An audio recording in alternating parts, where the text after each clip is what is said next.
Muy bien, muy buenas tardes. Hoy es martes 25 de noviembre de 2025. Son las 5:37 de la tarde, 4:37 del Pacífico, que es el horario en el que yo me encuentro. Y vamos a iniciar nuestra sesión. Les pido que me permitan un momento para comenzar este, a compartirles la pantalla.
Listo. ¿La pueden ver?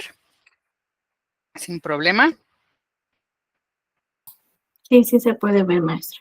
Perfecto, muchas gracias, Berta. Bien, pues entonces el día de hoy vamos a tener nuestra sesión número 1 del nuestro módulo 3, que lleva por nombre Metacognición y Análisis Complejo de la Realidad. El próximo martes tenemos la última sesión, la segunda sesión de este módulo 3, y les quiero proponer que para esta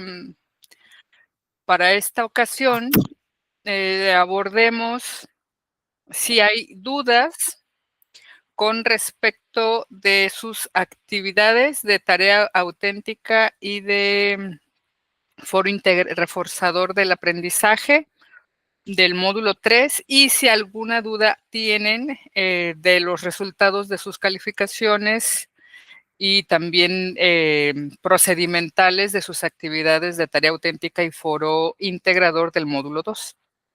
Espero que el día de hoy nos dé tiempo para concluir los contenidos del módulo 3. ¿Qué les parece esta propuesta?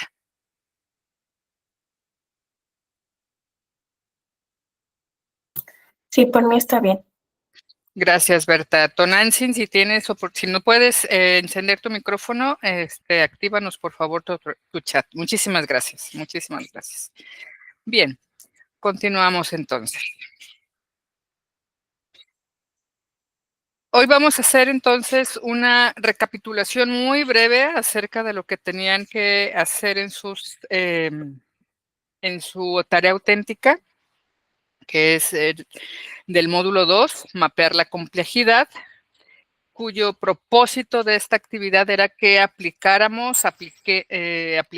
el pensamiento complejo para mapear, ¿no?, un problema perverso vinculado al cambio climático, que es nuestro incidente crítico, y en este mapeo lo que tienen que hacer es identificar las dimensiones que están involucradas en el problema perverso del que están ustedes abordando, así como los actores que están interviniendo en él y las interconexiones que se están dando entre los distintos sistemas o dimensiones del problema, ¿no? En este caso cuando hablamos de dimensiones o sistemas, estamos hablando del sistema social, político, económico, cultural y propiamente el ecológico.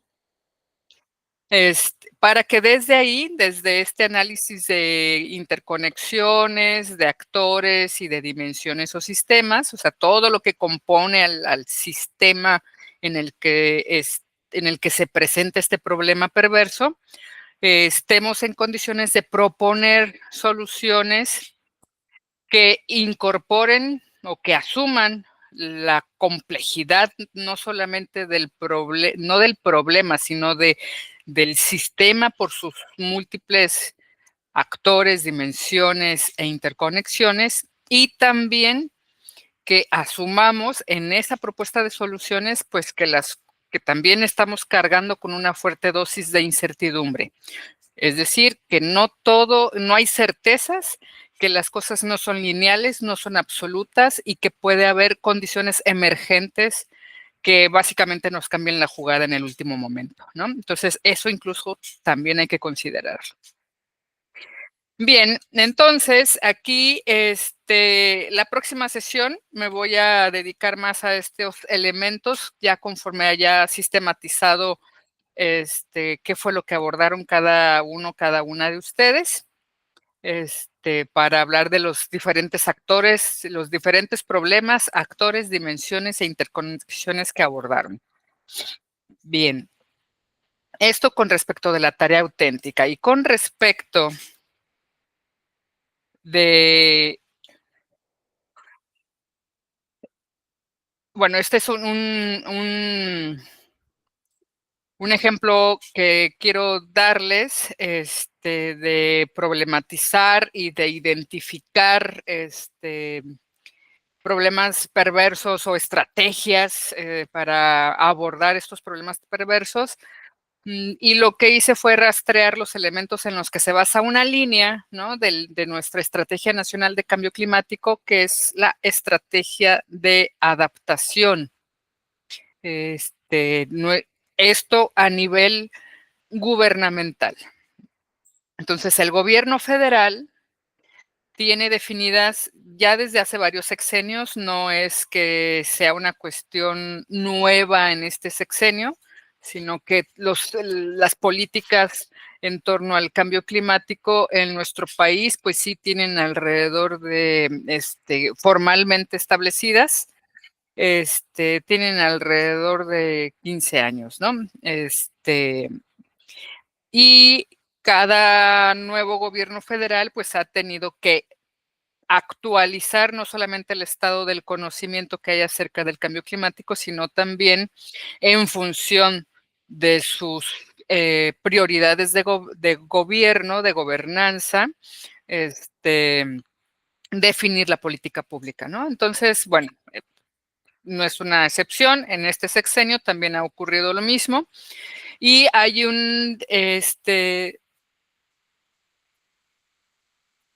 varios principios que se incorporan en la Política Nacional de Cambio Climático.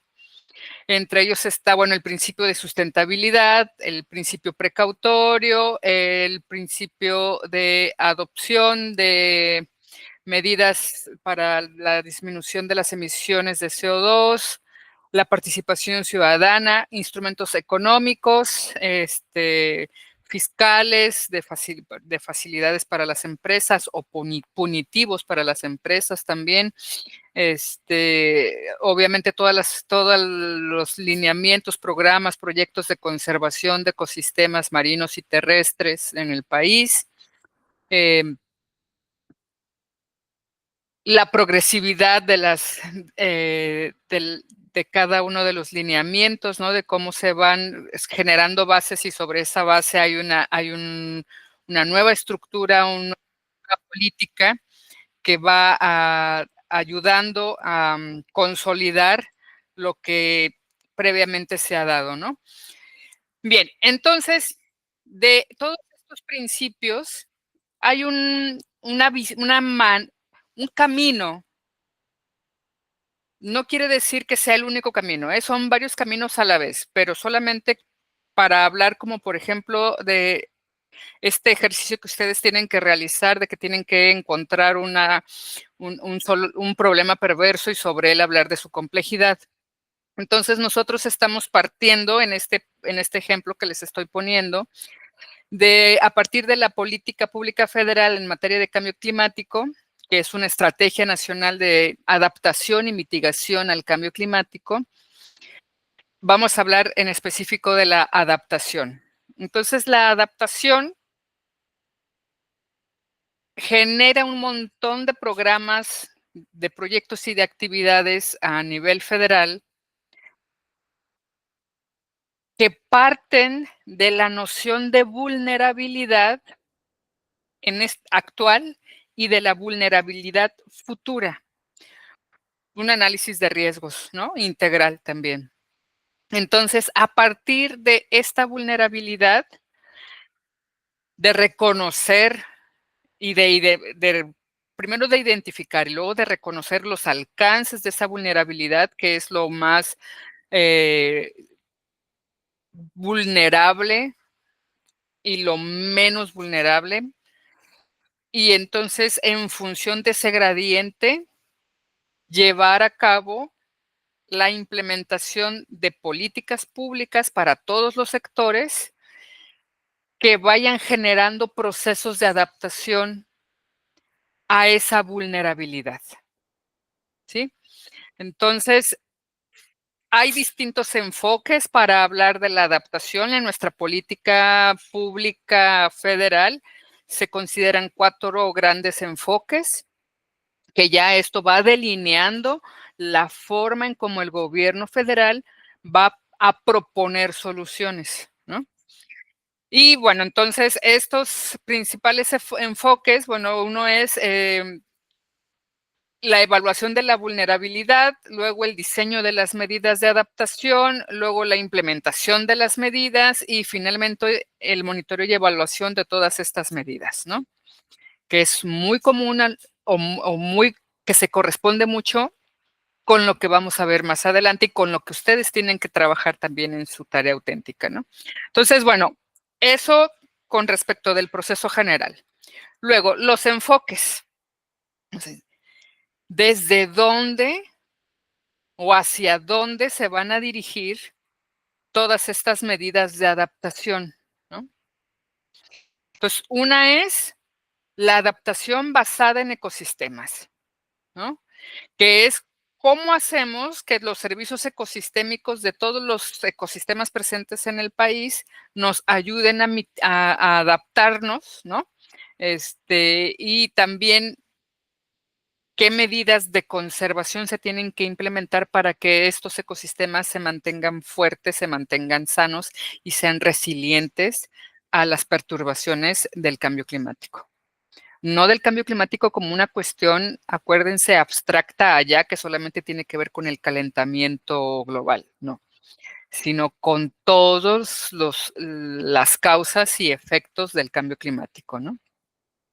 Luego, la adaptación basada en comunidades, que es cómo le vamos a hacer para que todas las comunidades rurales, indígenas, mestizas, urbanas, grandes ciudades, ciudades medias, las del norte, las del sur, las del Golfo, todas las comunidades en el país desarrollen capacidades también para adaptarse a estos impactos del cambio climático, ¿no?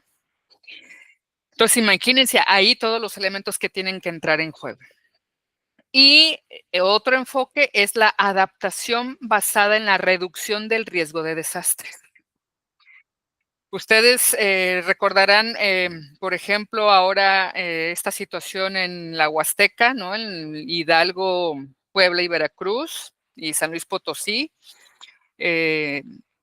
que fue un momento completamente atípico de lluvias, ¿no? En un 24 horas cayó el equivalente a 70 veces lo que cae en un año para esa zona de agua.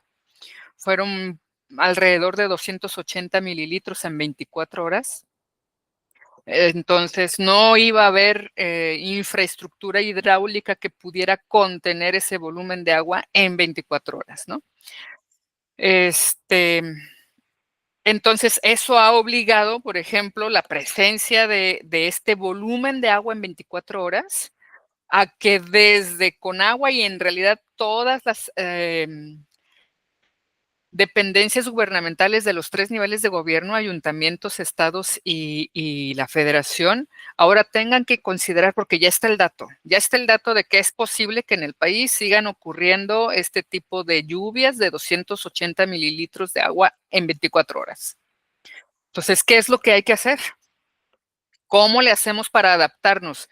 Si no podemos impedir que caiga esa cantidad de agua, no podemos cambiar la gravedad, ¿no? El agua va a correr de las partes más altas a las partes más bajas. Entonces, ¿cómo le hacemos para reducir el impacto del desastre, ¿no? Entonces, por ejemplo, la presidenta hablaba de un montón de cosas a hacer, ¿no? Y la gente solicitaba, pues es que hay que dragar los ríos. Sí, pero no es lo único que hay que hacer más cosas. Pues es que hay que terminar los diques en las ciudades que están en la ribera de los ríos. Sí, hay que hacer los diques, pero si llega más agua, el dique no va a ser suficiente y no podemos hacer muros de contención de metros y metros de altura, ¿no? O sea, tampoco se trata de eso. Entonces, se tienen que generar un montón de acciones, se tienen que planificar un montón de acciones. Entre ellas, incluso, también lo mencionó la presidenta, de que habrá zonas que son efectivamente zonas de riesgo y que se tendrán que retirar a las personas de ahí, reubicarlas, porque va a pasar todo el tiempo lo mismo, ¿no? O sea, van a seguir estas lluvias atípicas cada vez más típicas, estos riesgos de inundación, y entonces hay que ir generando ir disminuyendo la cantidad de variables para evitar los desastres, ¿no? Por supuesto, la noción de desastre tiene que ver con las comunidades humanas. En las comunidades naturales, estos impactos, disturbios, perturbaciones, recuerden que los ecosistemas tienen su propia capacidad de resiliencia, ¿no? Ante incendios, ante inundaciones, hacia periodos de sequía, etcétera. Pero el problema es que nuestra actividad es la que está generando que esos ciclos se alteren a través de su frecuencia, ¿no? Y también la intensidad. Entonces, la adaptación es solo un camino para tratar desde la política pública federal el problema del cambio climático. Además, está todo lo que se tiene que hacer para la mitigación del cambio climático, que son los 2 grandes rubros o los 2 grandes aspectos que como comunidades humanas podemos llevar a cabo para hacer frente al cambio climático. Y entonces aquí una cosa más. El cambio climático ya no lo podemos evitar. Ya es algo no que va a pasar, es algo que ya está pasando, ¿no? Entonces, lo que podemos hacer es reducir sus impactos, adaptarnos a los cambios que va a generar y mejorar nuestras prácticas como sociedades humanas, buscando ser sociedades más sustentables, ¿no? Más, como lo hemos dicho, siendo también sociedades más responsables, pues, de lo que estamos haciendo, ¿sí? Hasta aquí, ¿alguien tiene algún comentario, alguna pregunta sobre este ejemplo rápido?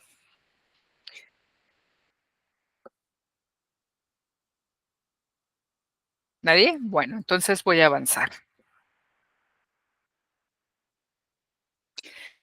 Bien, con respecto de nuestro foro reforzador del aprendizaje, perdón, el foro integrador del aprendizaje,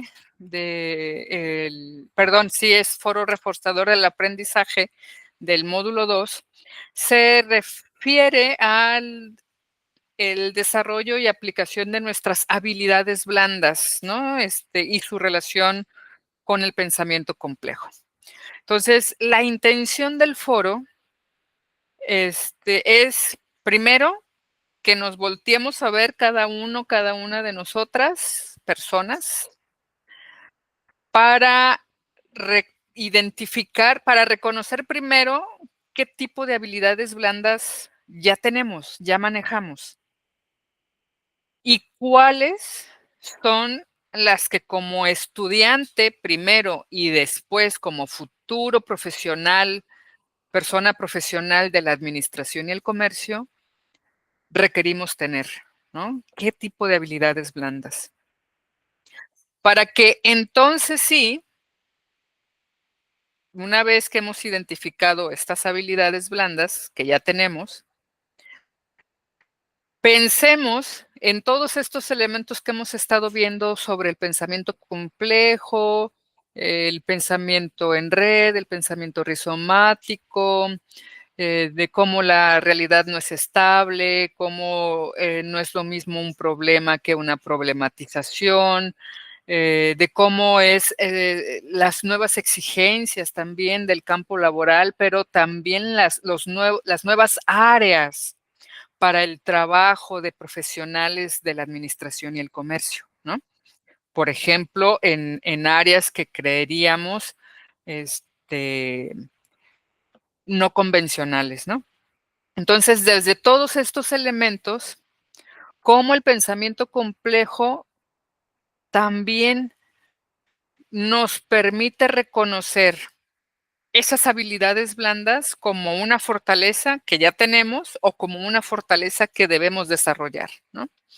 A partir, claro, de reconocer esa complejidad para el análisis de la realidad y que, por tanto, también mi realidad como individuo o individua también es compleja, ¿no? Y entonces, ¿cuáles son las mejores habilidades blandas que debo desarrollar también para hacer frente a eso, a esa complejidad y a esa incertidumbre, ¿sí? Así, quienes, si no han todavía subido sus aportaciones al foro y a la autoridad auténtica, pues pueden tomar también estos elementos como referencia. Y esto, pues con respecto a las actividades del módulo 2, y ya hablando del módulo 1, perdón, del módulo 3, entramos en materia. Bien, nuestro módulo 3, metacognición y análisis complejo de la realidad. Aquí el propósito de nuestro módulo es que nuestra capacidad de análisis, de análisis complejo de la realidad, la utilicemos para promover de manera mucho más consciente nuestros procesos de autorregulación, de inteligencia emocional y de pensamiento crítico, para que podamos tener una intervención o desarrollo primero como estudiantes e intervención posterior como profesionales, con una mirada efectivamente más integral y que efectivamente sea más humanista, ¿no? Todo lo que hemos hablado en los módulos anteriores. Y para eso, en esta ocasión, vamos a meternos mucho en el tema de cómo pensamos y por qué pensamos lo que pensamos. ¿Cómo conocemos? Ya habíamos dicho que el pensamiento complejo es una nueva manera de entender el mundo a través de desmenuzarlo en todos sus componentes, ¿no? Pero sin separarlos de la esencia del todo. Y ahora lo que vamos a hacer es vernos a nosotros mismos para entender cómo es que cómo conocemos que conocemos, ¿no? Cómo vamos más allá de nuestro conocimiento, cómo llevamos a cabo nuestros procesos de metacognición y para qué nos sirven ahora, ¿no?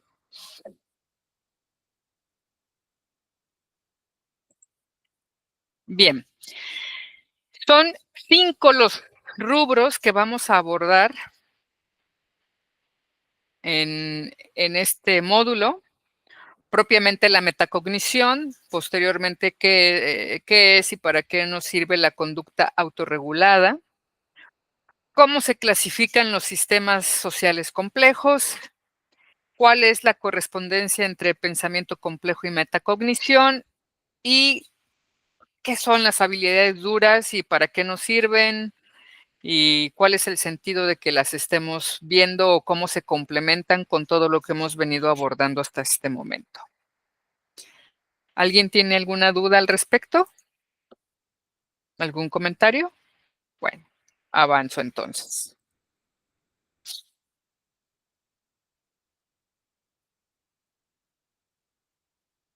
Ay,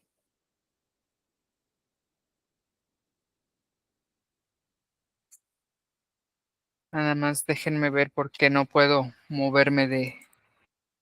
Bien, en el contenido nuclear tenemos estos dos gráficos, como el proceso de metacognición se desarrolla en dos grandes dimensiones, uno que es el conocimiento metacognitivo propiamente y otra dimensión que es el control metacognitivo, ¿no? Entonces, bueno, de manera general, la metacognición hace referencia a la capacidad que tenemos las personas, cada persona en lo individual, de ser conscientes de los procesos que llevamos a cabo eh, para conocer, para aprender, para conocer el mundo, para aprender el mundo, ¿sí? Es lo que podemos llamar como el pensamiento reflexivo, cuando nos decimos, bueno, es que me puse a reflexionar sobre lo que me dijiste el otro día, es decir, me puse a revisar qué sentido me hacen a mí desde mi experiencia, desde mi historia de vida, desde lo que sé y desde lo que he hecho para poder responder a lo que tú me propones, ¿no? O sea, reflexiona lo que me dijiste, ¿sí? Y entonces, este pensamiento reflexivo lo vamos desarrollando, lo vamos consolidando, pues también conforme vamos creciendo, ¿no? No es lo mismo en los procesos reflexivos de la infancia, de la adolescencia, de la juventud, de la edad adulta, ¿no? Eh, porque está en relación también la metacognición, pues esto de la historia de vida, ¿no? De qué tantas experiencias, qué tantos saberes, qué tantos aprendizajes vamos acumulando, qué tantas estrategias distintas echamos a andar, aprendemos o generamos para seguir conociendo el mundo a través de los años, ¿no? Entonces, es una manera, la metacognición es la forma elegante de decir la sabiduría que viene con los años, ¿sí? Como una figura metafórica. Y bueno, la metacognición entonces nos implica que en un ejercicio no de introspección, porque no necesariamente implica un cuestionamiento filosófico, sino simplemente de que nos voltearnos a ver al espejo y reconocer, ser conscientes de los conocimientos que tenemos, de los conocimientos que manejamos, para qué nos son útiles, cómo los usamos eh, y cómo no los usamos también, ¿no? Y qué cosas llevamos a la práctica para hacer una gestión adecuada de estos conocimientos o una gestión simplemente de estos conocimientos, cómo los gestionamos, cuándo los aplicamos, cuándo no los aplicamos, por qué no los aplicamos o por qué sí los aplicamos, ¿no? En qué momento nos han sido útiles y cuándo hemos aprendido incluso de aplicar algo de lo que no fuimos conscientes que podíamos hacer hasta el momento en el que lo estamos haciendo, ¿no? Y entonces, ay, esto no lo había hecho yo así, pero ya me di cuenta de que sí funciona y lo puedo seguir haciendo así, ¿no? Entonces, en este sentido, hay 3 grandes tipos de, conocimiento metacognitivo. Uno es el conocimiento declarativo, que es el qué hacemos para aprender y para resolver problemas, básicamente. Por ejemplo, hay gente que seguramente escuchará las sesiones síncronas, se pondrá en la noche la grabación y estará escuchando la sesión síncrona. O habrá gente que lo que hace es imprimir el contenido nuclear, da lectura a todo el contenido nuclear, lo subraya, identifica, cierra, marca en algún color aquellas cosas que no entiende, las busca en el diccionario, las busca en el internet, las consulta con algún colega, algún compañero o compañera estudiante, ¿no? O sea, todas esas cosas que nosotros ya sabemos hacer y que echamos a andar para aprender. El conocimiento procedimental, que es, bueno, cómo aplicamos esas estrategias, ¿no?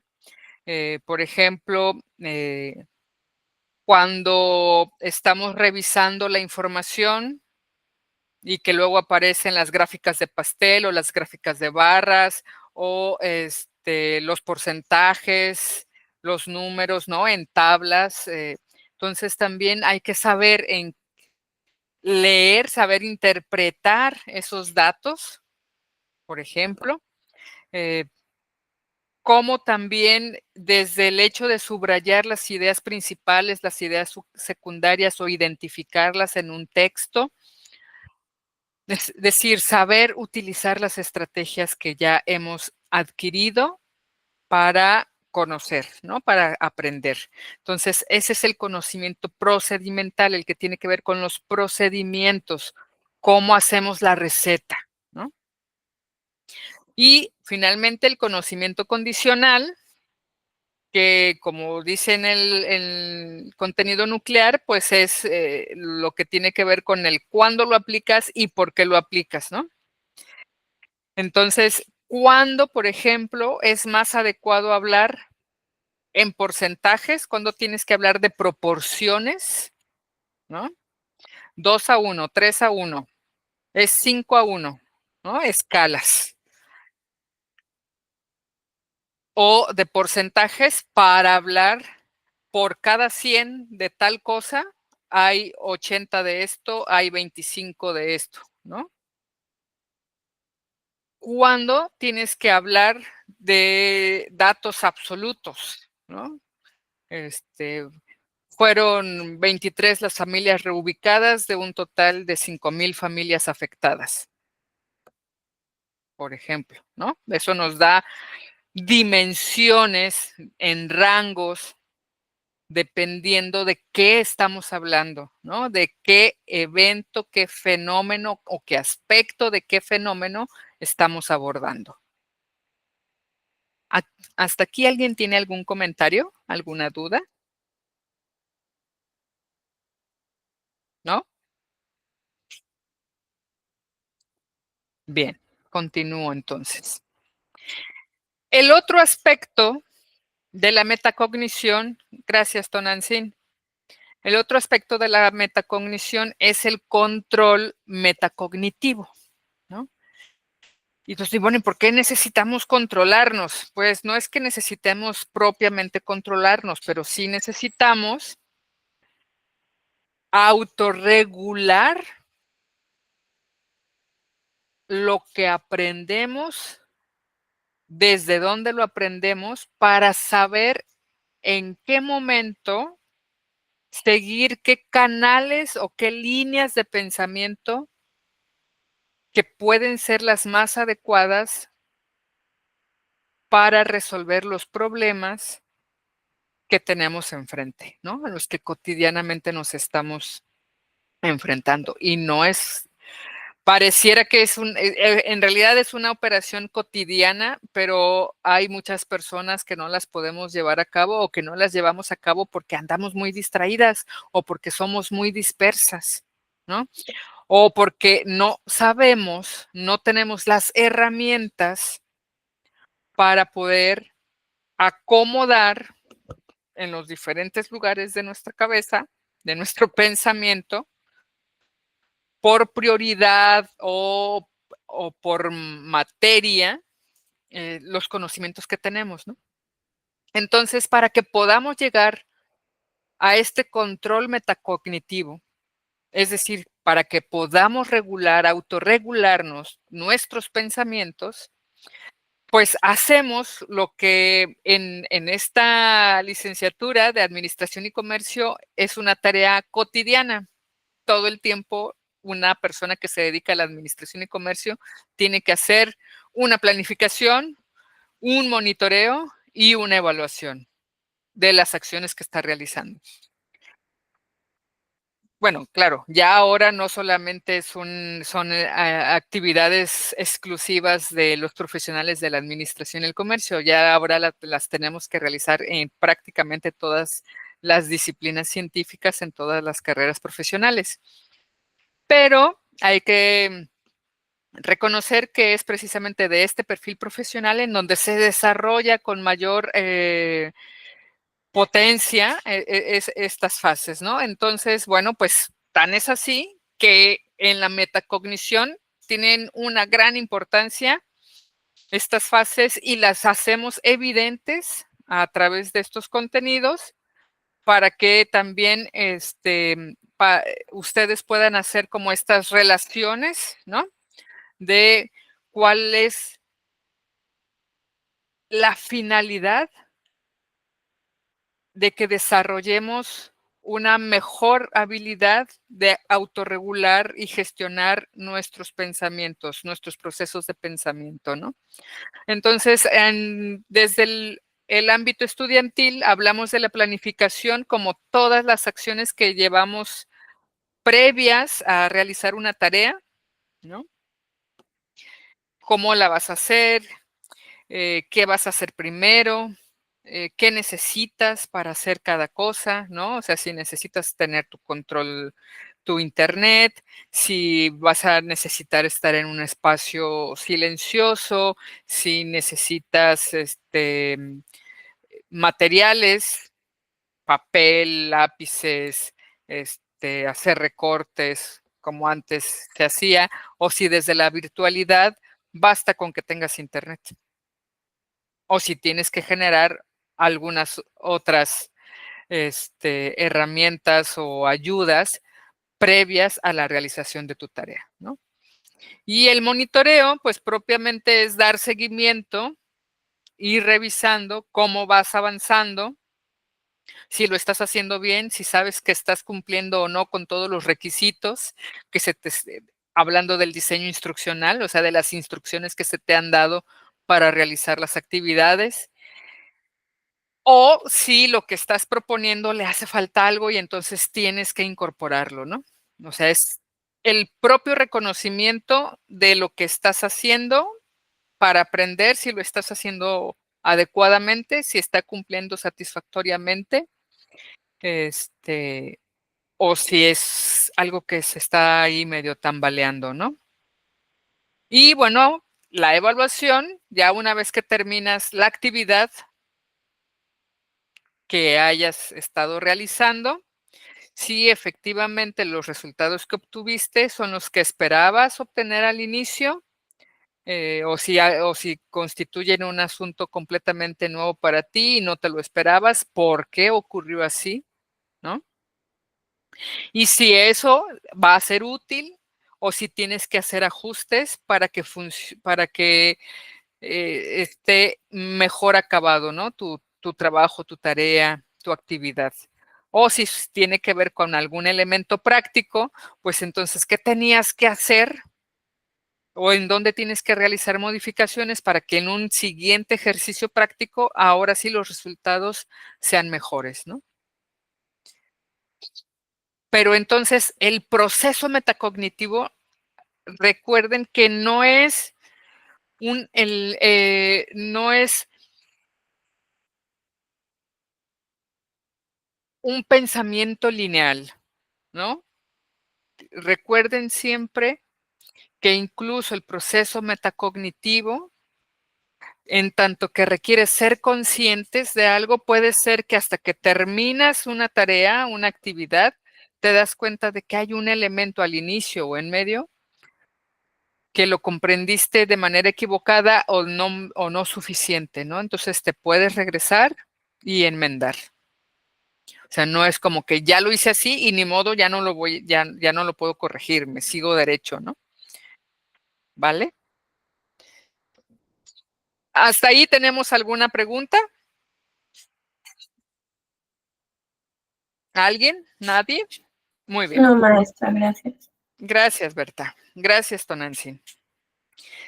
Bien, y entonces el segundo punto de nuestro contenido nuclear, hablando precisamente de la conducta autorregulada, de esta segunda dimensión, ahí tenemos 3 grandes procesos de gestión para poder hablar de nuestra conducta autorregulada, ¿no? Una es nuestra gestión del pensamiento, otra es nuestra gestión de las emociones y finalmente tenemos la gestión de nuestras acciones. Estos 3 grandes procesos de gestión lo que buscan en conjunto es que nos podamos dar la posibilidad o la capacidad, mejor dicho, de controlar y dirigir nuestras acciones, nuestros pensamientos y nuestras emociones de con un objetivo plenamente intencionado y consciente, ¿no? O sea, yo necesito enfocarme, concentrarme en esto para aprender esto y lograr hacer esto, alcanzar estos objetivos de aprendizaje, alcanzar el desarrollo de estas habilidades, adquirir una nueva capacidad, ¿no? Cuando tenemos capacitaciones, esas son las capacitaciones, generar una nueva capacidad de hacer algo, ¿no? Y bueno, en el contexto universitario, como estudiantes universitarios, pues esta conducta autorregulada, pues es lo que nos permite priorizar conscientemente qué es lo que debemos hacer como estudiantes para aprender. Entonces, esto es, hay que estudiar y estudiar qué implica, pues que debo leer, que debo consultar, que debo investigar, que debo preguntar, ¿no? Que tengo que practicar, que tengo que elaborar mapas mentales, resúmenes, realizar mis tareas, participar en los foros, ¿sí? Entonces, pero es no una imposición, sino verdaderamente soy una persona consciente de que necesito hacer esto para lograr mis objetivos, ¿no? En este caso, siendo muy, eh, pues en términos de lo cotidiano, pues para poder aprender y pasar mi materia, ¿no? Pasar mis UCES. Y bueno, en el ámbito profesional, eso también tiene un reflejo, porque obviamente esta conducta autorregulada, regresemos a la idea, no perdamos la idea de que la metacognición es una habilidad que se va desarrollando a través del tiempo. Entonces, no esperemos que si cuando somos estudiantes no generamos ciertas habilidades, ciertas capacidades, en lo profesional mágicamente nos vayan a acompañar, sino que efectivamente estas habilidades se van fortaleciendo, se van consolidando y también van madurando, las vamos perfeccionando, de tal suerte que cuando llegamos a nuestro desempeño profesional, pues efectivamente podamos tener una buena capacidad de enfoque, de no distraernos, de no dispersarnos, ¿no? para echar a andar estrategias que nos permitan resolver situaciones, bien sean problemas, situaciones adversas en ese momento o situaciones complicadas, ¿no? Y simplemente poder estar en condiciones de realizar las funciones que dice nuestro, ¿cómo se llama esto del el perfil laboral, ¿no? Que se te demanda, nuestra descripción del puesto, ¿no? Estas son las funciones que tienes asignadas y para poder realizar estas funciones necesitas tener la capacidad de trabajar bajo presión, trabajar en equipo, tener una comunicación asertiva, etcétera, etcétera, ¿no? Resolución de problemas, todos esos elementos. Y al final, esta combinación de gestiones, tanto del pensamiento, de emociones como de acciones, también nos ayudan, por tanto, a mejorar nuestra comunicación interpersonal, tanto en lo estudiantil como en lo profesional, ¿no? Y, por supuesto, también a la comprensión intersubjetiva. ¿Qué es la comprensión intersubjetiva? Bueno, básicamente es poder entender la subjetividad de la persona que tenemos enfrente, ¿no? ¿Desde dónde nos está hablando? ¿Por qué? Porque también la persona que está enfrente ha tenido que pasar por los mismos procesos, en términos generales, metacognitivos, por los que yo también he atravesado. Entonces, a lo mejor son otras las habilidades que ha desarrollado con mayor fortaleza que las mías, pero esa persona que está enfrente mío también ha tenido que desarrollar bajo su propia experiencia, sus propias habilidades, una reflexión interna de por qué aprende lo que aprende, cómo lo aprende, cuándo lo aprende, igual que yo, ¿no? Yo lo hago todos los días cuando vengo a dar una sesión síncrona con ustedes, me pregunto cómo esto fue para mí más fácil o más difícil entenderlo, cómo me hubiera gustado que algún maestro o maestra me lo explicara. No son actividades, esta materia no es una materia tan procedimental de, a ver, primero tienen que hacer esto y luego van a hacer esto, ¿no? No es tan procedimental, es más de cómo vamos afinando nuestros procesos de reflexión, pero aún así hay ejercicios que se pueden realizar, ¿no? Como para romper, digamos, esta inercia que nos lleva hasta este módulo 3, donde solamente yo hablo y ustedes están ahí escuchando, ¿no? Entonces, hacer una variante, o sea, que me estoy preguntando cómo hago una variante para hacerlos a ustedes participar más, incluso en este entorno digital, ¿no? Virtual. Bien, ¿hasta aquí alguien tiene alguna pregunta, algún comentario? ¿Ustedes cómo gestionan sus emociones, cómo gestionan sus acciones, sus pensamientos? ¿Ya se lo habían preguntado antes? ¿Ya se habían dado cuenta antes de esto? Berta, Guillermo, Tonantzin, ¿cuál cree que es el tipo de gestión que mejor le sale, por ejemplo? No, yo nunca me lo había cuestionado, maestra. O sea, apenas que estamos viendo esta clase, estoy aprendiendo lo de las habilidades blandas, esto de cómo controlamos nuestras acciones, pensamientos y emociones. O sea, como que lo veía como muy aparte. O sea, pensaba que las emociones no estaban relacionadas con mis pensamientos y con mis acciones. Y apenas estoy viendo que sí hay una interacción de todo para mi conducta, ¿no? Gracias, Berta. ¿Alguien más? Tonantzin, Guillermo. Pues en mi caso igual no, pues no me había puesto a analizarlo como tal, así como nos viene, pero pues sí, el hecho de saber que no puedes dejar que, no sé, por ejemplo, tus emociones, tu enojo, te hagas, cometer acciones que luego dices: "Ah, no, sí me pasé", ¿no?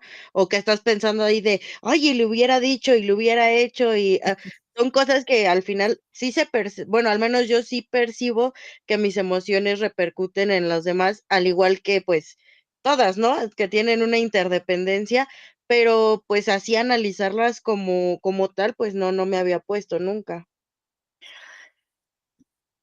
Guillermo.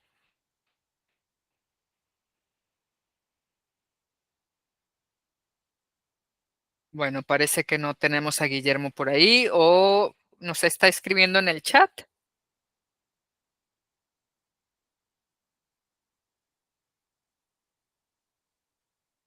No, ¿verdad? Ok, bien. Sí, fíjense que este asunto de la conducta autorregulada, ahora ustedes van a poder como revisarse de manera más, pues es que esa es la intención precisamente de la UCA, ¿no? Que ustedes sean conscientes de sus propios procesos de aprendizaje, no desde la memorización de de las diferentes etapas del proceso de aprendizaje, ¿no? Que era como la forma de enseñarnos, pues tradicional, sino que a partir de esta emergencia del pensamiento complejo, y entonces decimos, bueno, a ver, ¿cómo implicamos más al estudiantado para que sean conscientes de su propio proceso? Sobre todo por ser estudiantes a distancia. Porque entonces, si de por sí la responsabilidad de estudiar, pues es de cada persona que está estudiando, ¿no? Pero al ser una responsabilidad a distancia, no solamente se trata de que la responsabilidad sea mayor, no en términos de la obligación, sino en términos de ser conscientes de qué es lo que nos cuesta más trabajo aprender, entender, no porque la persona que está enfrente dándonos la clase se sepa explicar o no, me aburra o no, me caiga bien o mal, ¿no? Sino de cómo le hago yo para que, como me decía mi mamá, usted tiene que aprender con el maestro, sin el maestro y a pesar del maestro. Es decir, hágase cargo de que usted está estudiando lo que a usted le gusta o lo que usted quiere estudiar para trabajar en eso después, ¿no? Y si no es así, si no estás estudiando lo que a ti te gusta y estás estudiando lo que necesitas para mejorar, para tener mejores resultados en un trabajo que ya tienes, en un negocio que ya tienes, en algo que te va a permitir dar el siguiente paso para algo todavía mayor, ¿no? A sacar adelante tu familia, poder brincar a otro trabajo, etcétera. Estos elementos son importantes de saber que nos acompañan, o sea, ser conscientes de que nos acompañan en cada clase, en cada problema que resolvemos. La mayoría de ustedes ya trabajan. Entonces, estas habilidades también ustedes las utilizan de manera cotidiana para resolver problemas cotidianos en su trabajo. ¿Cómo gestionan las emociones cuando les llega un cliente nefasto? Porque también lo sabemos, ¿no? O cómo gestionamos nuestras emociones para resolver un problema de comunicación con un colega. ¿Cómo gestionamos nuestras emociones para que el problema que tenemos en casa no nos acompañe al trabajo y nos merme el día? O al revés, ¿cómo le hacemos para que los problemas en el trabajo no nos mermen la comunicación y la convivencia en la familia? Entonces, cuando se presentó, cuando recuerdan ustedes la presentación de la UCA, que dice la presentación de la UCA, y para que podamos adquirir habilidades, para que el estudiante, la estudiante pueda resolver conflictos y pueda resolver problemas incluso en su vida personal y en su vida cotidiana, ¿no? Bueno, pues no se trata aquí de una clase de psicología ni de ayuda personal, no, se trata de hacernos conscientes de cómo aprendemos y cómo eso que aprendemos está mediado también por las emociones que tenemos, por los pensamientos que desarrollamos y por las acciones que ejecutamos, ¿no? Y porque cada cosa, cada elemento nos facilita o nos dificulta la implementación de otras capacidades y de otras habilidades, ¿no? En procesos simultáneos o posteriores, ¿no? Entonces, por ejemplo, si no somos capaces de gestionar nuestras emociones de manera adecuada, dicen por ahí que el enojo es una de las emociones más caras, porque estando ofuscada la persona en el enojo, me cuentan, ¿no? Me dice, es que tú enojada agarras un maletín con dinero, lo metes al boiler y le prendes y no te importa, porque en ese momento está la ofuscación que no puedes medir las consecuencias. O sea, no porque no tengas la capacidad de hacerlo, sino porque es imposible que lo hagas, porque es tal el rebase de la emoción que no permite que puedas bajar esa presión y tomar decisiones pertinentes, ¿no? Hasta aquí, ¿alguien, algún otro comentario? ¿Algo que les haga sentido? Miren, por ejemplo, yo les voy a platicar. Cuando yo estudiaba biología, a mí me encanta la biología, todo. O sea, desde los 8 años supe que quería estudiar biología y afortunadamente mi familia tuvo las condiciones para que yo pudiera estudiar biología y que no me obligaran a estudiar otra cosa. Y cuando yo estudiaba biología, las materias que tenían que ver con la biología descriptiva, la zoología, botánica, microbiología, etcétera. Y digo biología descriptiva porque es prácticamente que te aprendas todo el reino, las familias, los géneros, las subfamilias, los nombres científicos, qué características tiene cada especie, ¿no? Y entonces eso no hay otra manera, bueno, tenía un fuerte contenido memorístico, ¿no? Entonces imagínense allí yo tal cual viendo el libro, y tiene patitas de 3 centímetros y se las tiene blancas y a veces usa no sé cuánto, y entonces yo me balanceaba, ¿no? Porque entonces para mí este movimiento me abstraía de todo lo demás y podía memorizar todo, porque no había otra manera de que yo me lo aprendiera, porque yo no tenía los bichos ahí a mi alrededor para poder identificar, ay, este es un escarabajo, Hércules, ay, este es un escarabajo tal, ay, este es otro bichito, ¿no? Entonces, yo soy consciente de que aprenderme cosas de memoria no me gusta, nunca me ha gustado y sé que nunca me gustará. Y que cuando me las aprendo de memoria, me las aprendo para salvar una situación y pasando esa situación, eso se va. Se me borra del disco duro, no se me queda aquí. Se va al rincón de los recuerdos acá atrás y no lo vuelvo a sacar. Hasta que ocurre algo que me obliga a sacarlo. Sé que me pasa eso. Entonces les cuento esto, pues para que ustedes también vayan identificando qué elementos, qué cosas pasa con ustedes cuando están aprendiendo. ¿Qué les resulta más fácil? ¿Qué les resulta más difícil? ¿No? Bien, vamos a continuar.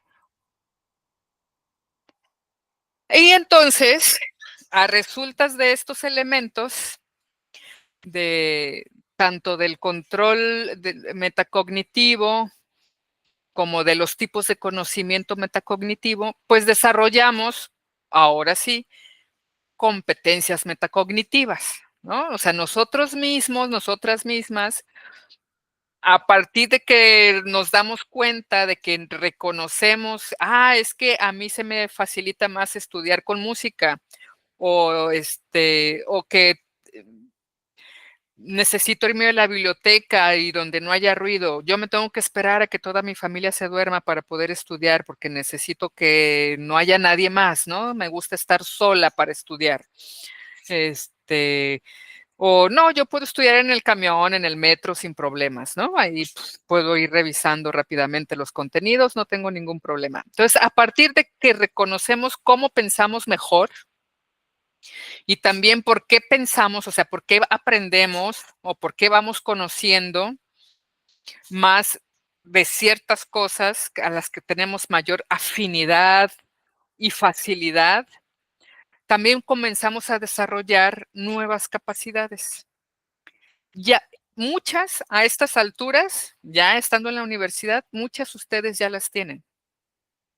Ahora lo que necesitan es ser conscientes de que, esto que yo hago se llama así y la puedo desarrollar de mejor manera si hago esto, esto o esto, ¿no? Y entonces, bueno, algunas cosas que podemos desarrollar, les pongo, si ustedes ven el recuadro en la esquina inferior izquierda, donde dice beneficios significativos de la metacognición, en la parte inferior de cada recuadro blanco hay 3 verbos. Y esos verbos son muy importantes. Por ejemplo, cuando hablamos del desarrollo de habilidades para la autorregulación, que es todo esto que acabamos de abordar, ¿no? Del control metacognitivo, ahí estamos hablando específicamente de acciones para monitorear, para controlar y para regular. Ya vimos que nuestros pensamientos, nuestras emociones y nuestras acciones, ¿no? Y a partir de ese desarrollo de monitoreo, de control y de regulación, vamos generando estas habilidades para la autorregulación. Luego viene el siguiente cuadro, que es igual, las acciones, los verbos, recuerden que los verbos son acciones. Cómo reflexionamos, cómo enfocamos y cómo cuestionamos, cómo preguntamos, ¿no? Eso nos va a ayudar a generar la competencia o la habilidad de el pensamiento crítico, ¿no? Luego, cuando llevamos a cabo acciones de identificación, de comprensión y de retención, mejoramos nuestra capacidad de comprensión y de retención de la información, de datos, de teorías explicativas, de hipótesis, ¿no? Luego, cuando tomamos decisiones, desarrollamos acciones o desarrollamos estas decisiones y generamos un nuevo empoderamiento nuestro frente a ese conocimiento, frente a ese reto y que nos permite llevar a cabo una mejor resolución de problemas o de resolución de cualquier reto que tengamos como estudiantes o como profesionales, vamos generándonos también en este empoderamiento también de una mayor seguridad en nosotros mismos, en nosotras mismas, de lo que sabemos y de lo que sabemos hacer. O sea, de lo que conocemos, ¿no? De lo que dominamos como conocimientos y de lo que podemos hacer con ese conocimiento, es decir, lo que sabemos hacer como licenciados, licenciadas en administración y comercio. Entonces, eso nos hace personas autónomas. No dependemos de que alguien más nos lleve, nos diga, ay, esta hoja de cálculo la tienes que usar así. Ay, mira, aquí vas a checar, así vas a hacer las entradas, así vas a hacer las salidas, aquí vas a checar las mermas. Mira, así, evidentemente cuando estamos aprendiendo lo claro que vamos a estar acompañados, acompañadas, pero conforme vamos desarrollando nuevas estrategias de aprendizaje y conforme vamos aprendiendo a hacer las cosas, acuérdense el conocimiento procedimental, pues entonces también vamos generando y lo hacemos de manera consciente y obtenemos buenos resultados, pues claro que vamos generando autonomía. Entonces ya no dependemos de que alguien más nos diga cómo hacer las cosas, ya las podemos hacer nosotras mismas y nosotros mismos, ¿no? Y si hemos logrado eso, entonces también podemos voltear al lado o voltear atrás y entonces podemos impulsar, promover o reforzar el conocimiento, el nuestro y el de las personas que no sepan lo mismo que yo sé, ¿no? También nos podemos convertir en compañeros, compañeras que ayudan a otros compañeros y compañeras, ¿no? Entonces, por ejemplo, cuando luego dicen, ay, pues es que yo me voy a desarrollar un grupo, un círculo de estudios, ¿no? Un círculo de lectura para que revisemos tal y tal. Ahí estás echando a andar habilidades metacognitivas. El solo hecho de plantearte, porque no es una operación mecánica, sino que pasa por todos estos procesos de cómo conocemos y cómo externamos ese conocimiento, ¿no? Cómo le damos esa aplicación. Entonces, sepamos que cuando decimos, ay, voy a hacer un círculo de estudios, ay, yo voy a ayudar a mis compañeros o le voy a explicar mis apuntes o le voy a pasar, le voy a decir cómo hice yo la tarea, eso es lo que estamos haciendo, ¿sí? Y es una habilidad metacognitiva, una competencia metacognitiva. Y entonces, si ya sabemos reconocer nuestras habilidades metacognitivas, podemos regularnos, ¿no? Autorregularnos y podemos controlar nuestras acciones, pensamientos. Todo esto nos ayuda a tener un mayor control de nuestro proceso de aprendizaje y su aplicación y, por tanto, los niveles de ansiedad y de estrés y de incertidumbre acerca de lo que sé disminuyen. Y no solamente es pensarlo como es una idea tuya, no, es algo que está pasando que está atravesando todo un proceso reflexivo, ¿sí? ¿Tienen algún comentario, alguna pregunta, algo que les esté haciendo sentido?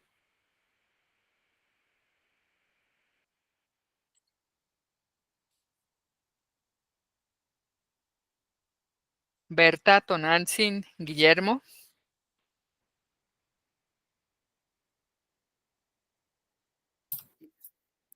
Todo bien. Bueno, como dice usted, a lo largo pues, de los años se va sabiendo, ¿no? Cómo identificar cada uno de estas, pues, cómo fomentar la autonomía, porque pues al principio estamos pues siempre como lo que nos digan nuestros papás y conforme crecemos, pues nosotros mismos vamos haciendo nuestro propio aprendizaje, ¿no?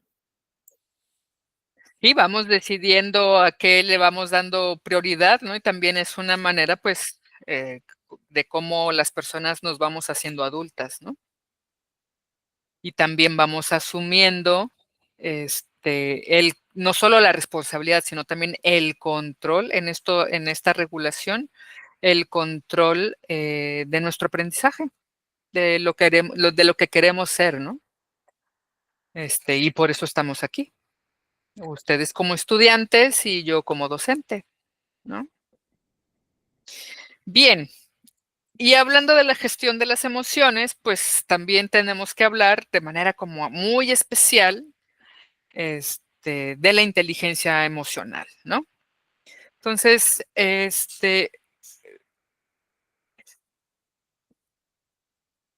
hablar de la inteligencia emocional, pues implica también un proceso consciente de reflexión acerca de reconocer nuestras emociones y el alcance de nuestras emociones. Si somos personas muy enojonas, si somos personas muy sensibles, ¿no? Y que nos dicen cualquier cosita y como decimos por acá, y te quiebras como cántaro de Tonalá, ¿no? Como jarrito de Tonalá. Con cualquier cosa nos sentimos vulnerables o como dice, nos ponemos chípiles, ¿no?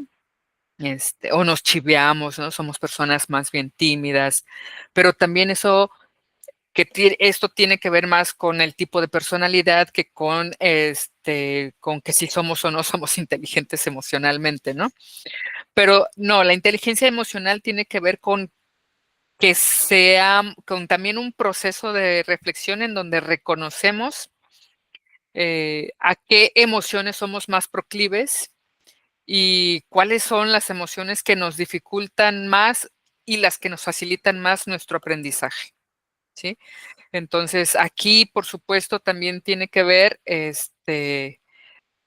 pues, qué tanto se conoce uno a sí mismo, ¿no? De yo soy una persona muy enojona o no, de soy una persona muy dicharachera, me gusta hablar todo el tiempo, ¿no?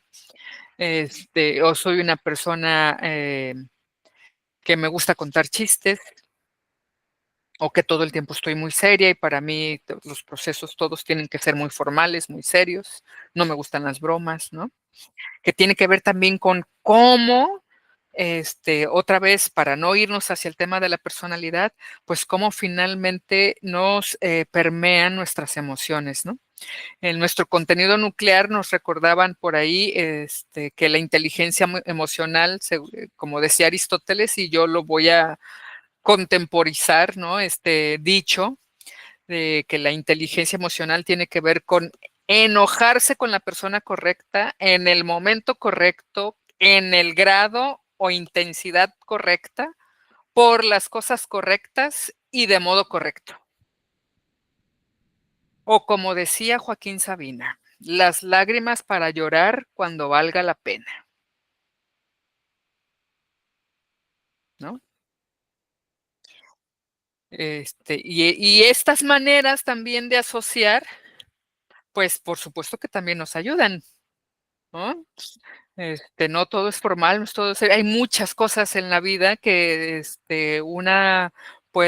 las personas, una puede jalar para poder entender eh, con mayor facilidad de lo que estamos hablando, ¿no? Y que no todos los procesos de aprendizaje se conviertan en una cuestión como muy pesada, muy difícil, ¿no? Bien, entonces la inteligencia emocional obviamente tiene que ver también con no solamente lo que nosotros sentimos, nuestras emociones, sino también con reconocer y ver las emociones de las personas que tenemos enfrente, ¿no? Con las que interactuamos, para también poder entender que muchas veces las reacciones que tienen las personas, así como nosotros también reaccionamos con ellas, no necesariamente es por ellas mismas, sino por un montón de cosas que traemos, como dicen por ahí. Es que la sabiduría popular por eso es sabia y por eso es popular, ¿no? Este, Solo cada olla sabe de su hervor, o cada quien trae su costalito, ¿no? Con sus emociones propias, su historia propia. Entonces, la inteligencia emocional es reconocer que todas las personas cargamos un costalito de emociones y que no necesariamente el hecho de que haya un exabrupto tiene que ver conmigo, sino con la condición de la otra persona, ¿no? Entonces, no hay que engancharse emocionalmente con los exabruptos, ¿no? Sino saber mediarlos, ¿no? Gestionarlos, para que esa emoción, en lugar de dificultar un proceso, pueda cambiarse la emoción para facilitar un proceso o convertirse en una herramienta para facilitar un proceso, ¿no? Entonces, bueno, dice, aquí tenemos un esquema por un lado, en la dibujo inferior del lado izquierdo tenemos nuestro cerebro, hipotéticamente, ¿no? La metáfora del dibujo es que tenemos nuestro hemisferio derecho y nuestro hemisferio izquierdo. En uno están concentradas como todas las actividades y el pensamiento racional, matemático, lógico, ¿no? Y del otro lado tenemos todo lo que tiene que ver con el plano subjetivo, las emociones, la expresión artística, la sublimación estética, etcétera, ¿no? Como si fuéramos un una persona dicotómica, o somos esto o somos lo otro, ¿no? O tenemos separado esto. Actualmente los estudios del cerebro ubican como en diferentes lugares, diferentes áreas, que es muchísimo más complejo que esta división completa del cerebro en dos hemisferios, ¿no?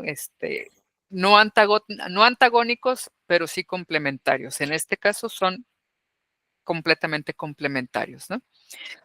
Y de su lado derecho tenemos también otro corte de infografía en donde, bueno, tenemos primero el concepto de la inteligencia emocional y luego cómo ésta se divide en dos grandes áreas, ¿no? La inteligencia emocional intrapersonal, que es la que tiene que ver con nosotros mismos, con voltear a vernos a nosotros mismos y reconocer, o sea, ahí dice un modelo realista. Ese modelo realista es decirnos la verdad de nosotros mismos o de nosotras mismas, ¿no? De cuáles son nuestros sentimientos, cómo son nuestros sentimientos y cómo los usamos para guiar nuestra conducta, cómo estos sentimientos nos ayudan a ir determinando cómo nos vamos a conducir en el día a día. Y no solamente en el día a día, sino también en los momentos estratégicos o de parteaguas en nuestra vida, cuando tomamos las decisiones que cambian el curso de nuestras vidas, ¿no? Cuando decidimos que queremos estudiar tal carrera, cuando decidimos que la vamos a estudiar en Rosario Castellanos, cuando decidimos casarnos, cuando decidimos separarnos, cuando decidimos ser madres, ¿sí? Cuando decidimos irnos a otro trabajo. Hay, por supuesto, una fuerte carga emocional, hay una carga de sentimientos que también tenemos que gestionar, ¿no? De la mejor manera para poder avanzar, ¿no? Que no se convierta ahí en un lastre. Y por supuesto también tenemos la inteligencia emocional interpersonal, que es esta, pues, de reconocer al otro, a la otra, también con su costalito de emociones, ¿no? Y no de gestionarnos, a nosotros no nos corresponde gestionar las emociones de la otra persona como persona responsable, ¿no? Nos toca gestionarnos a nosotros mismos frente a los sentimientos de la otra persona para que no nos afecten negativamente, ¿no? Y para que no se enturbie o se perturbe más esa relación, ¿no? Y entonces, bueno, pues esto implica que esta inteligencia emocional requiere de ciertas habilidades, ¿no?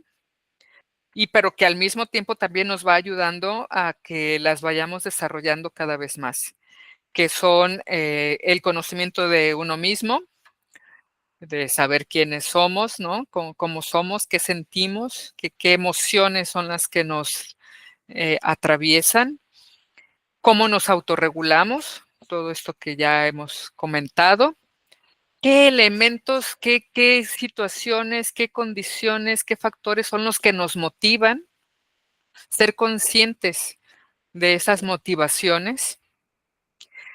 Esta parte de la comprensión intersubjetiva que les comenté hace un momento, pues que no es otra cosa más que ser empáticos, ¿no? Desarrollar empatía por las otras personas y no solamente por las otras personas, desarrollar empatía por todos los seres vivos. Y también, por supuesto, tener ciertas habilidades sociales y si no las tenemos, la inteligencia emocional, el desarrollo de nuestra inteligencia emocional también nos va permitiendo generar nuevas habilidades sociales, ¿no? Para poder interactuar, porque tiene que ver con eso, con la interacción con otras personas, que si lo traemos a la analogía de los sistemas complejos, imagínense todo lo que hemos hablado ahorita de la parte metacognitiva, el control metacognitivo para cerrar en habilidades sociales y luego regresarlo al pensamiento complejo pensando en que esas habilidades sociales nos permiten establecer interacciones con otras personas que finalmente son las personas actores clave, actores y actrices clave de sistemas en los que nosotros nos desenvolvemos. Ah, ¿verdad? Bonito, ¿no? ¿No les gustó?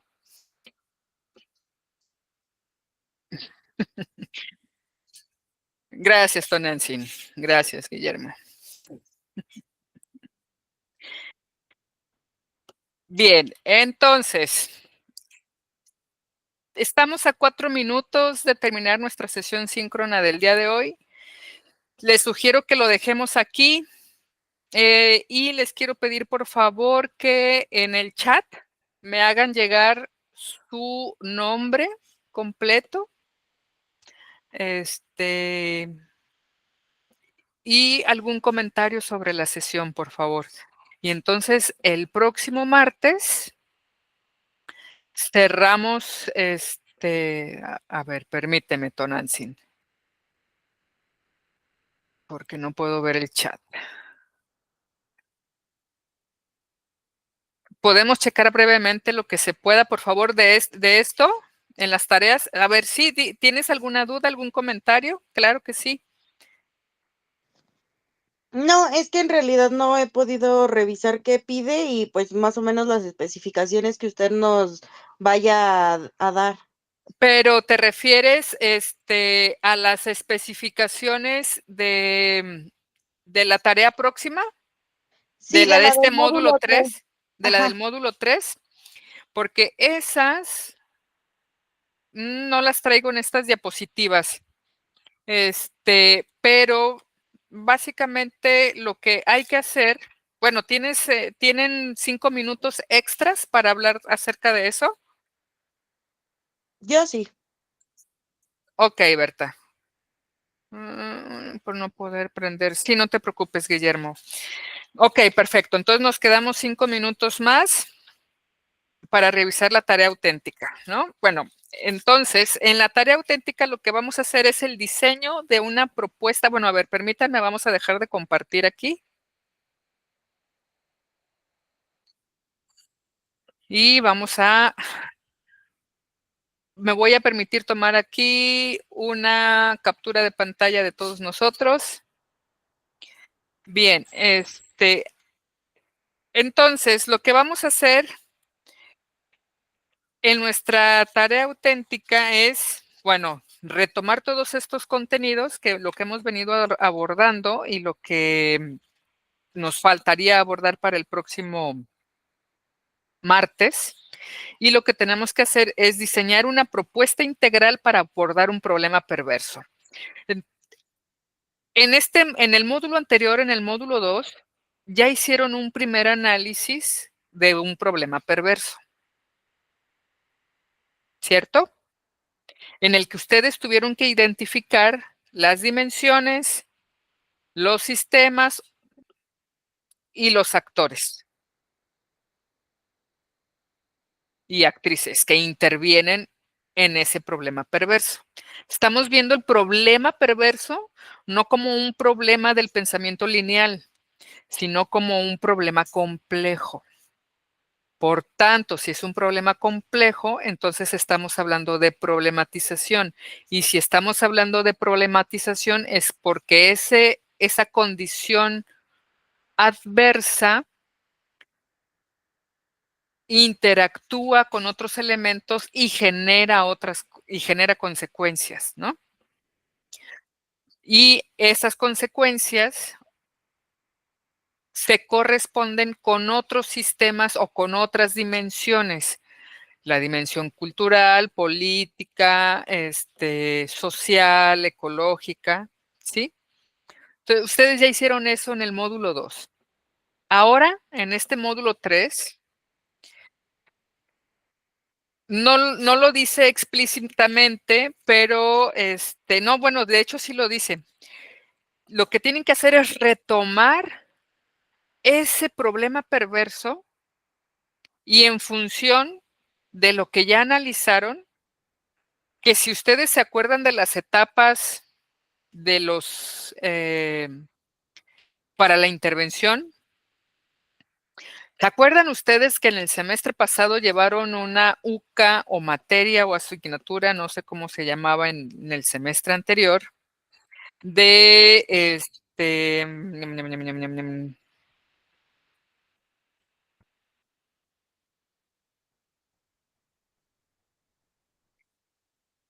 desarrollo sustentable, equidad y responsabilidad social. No sé cómo la abordaron, pero debieron haber hecho como un mapeo de actores, ¿no? Ajá.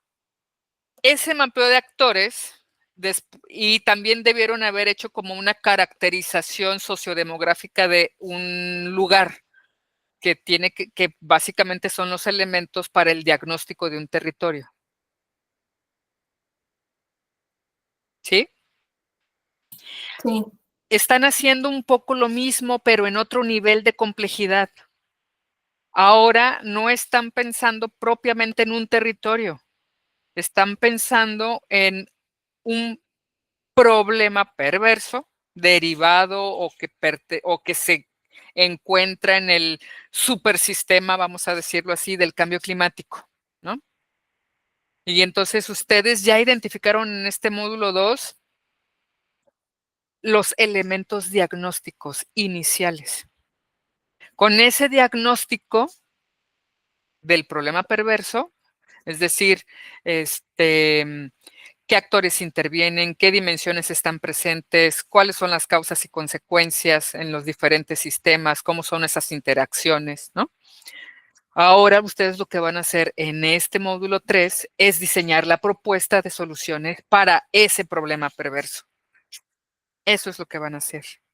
Entonces, pero van a hacer, aquí en sus instrucciones dice que solamente van a tomar una solución integral, como el ejemplo que les acabo, con el que iniciamos la sesión síncrona de hoy. Cuando hablamos de la política federal, que hay una estrategia nacional para la adaptación y mitigación del cambio climático y que una de esos grandes brazos, de esos dos brazos de la estrategia nacional es la adaptación. Y entonces les hablé como de todo el proceso que hay por el lado de la adaptación. Un poco eso es lo que van a hacer ustedes ahora. Van a tomar una solución, pero de carácter integral. Un gran elemento, o sea, no van a hablar de, pues recoger las excretas de las vacas porque generan gas metano, ¿no? Porque esa es una actividad, no es una gran acción, ¿no? Que puede ser como a lo mejor la regulación de los hatos ganaderos. Estoy especulando, ¿eh? No es que esto exista, pero podría ser que existiera, porque finalmente estamos en el ámbito de también ser creativos en nuestras soluciones. Entonces tienen que diseñar una solución integral que impacte o que genere cambios en las distintas dimensiones y en los distintos actores que ustedes identificaron en el módulo anterior, en la tarea auténtica del módulo anterior. De eso se trata la primera parte de la tarea auténtica del módulo 3. La segunda parte es, bueno, ¿por qué esa solución integral nosotros decimos, o bueno, en este caso ustedes dicen, que puede impactar a estas distintas dimensiones y a estos distintos actores? Tienen que justificar, ¿no? Esa solución integral. Y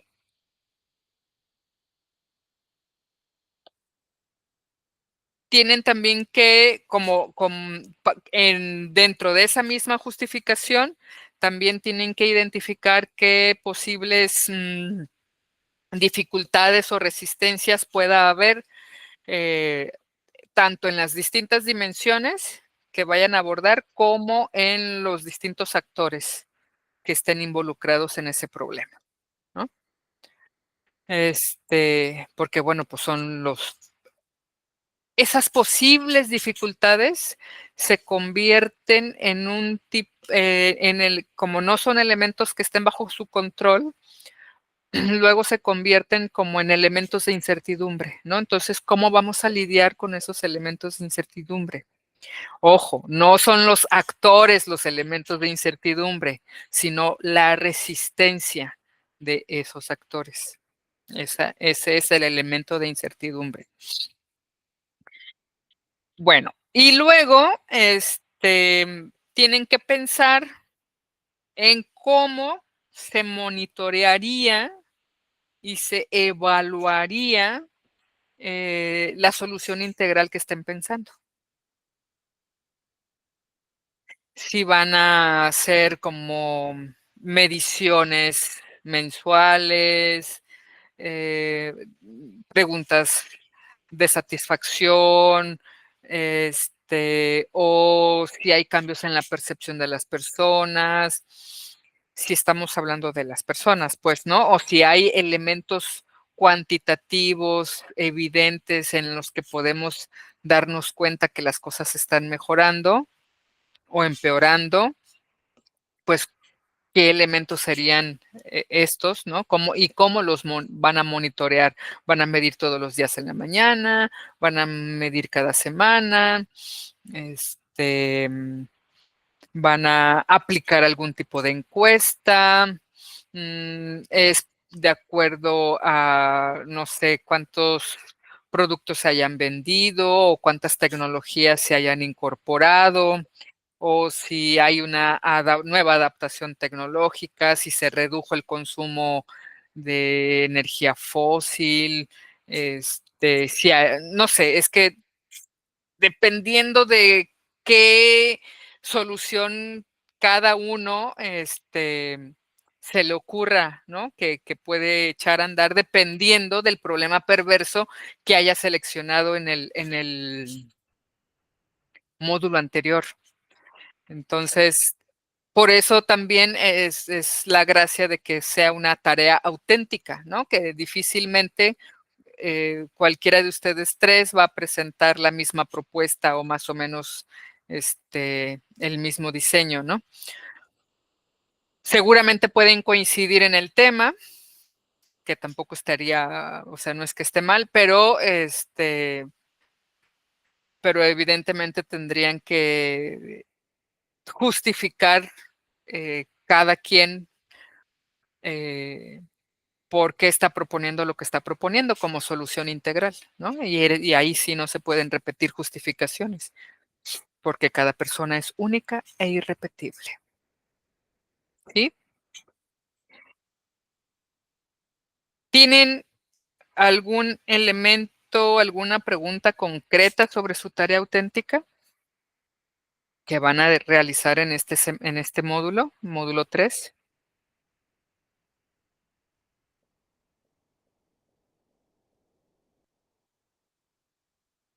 A ver, Berta, ¿qué problema perverso trabajaste en el módulo 2? Cambio climático. En general. Sí, en general. Ujú. Identificaste dimensiones, identificaste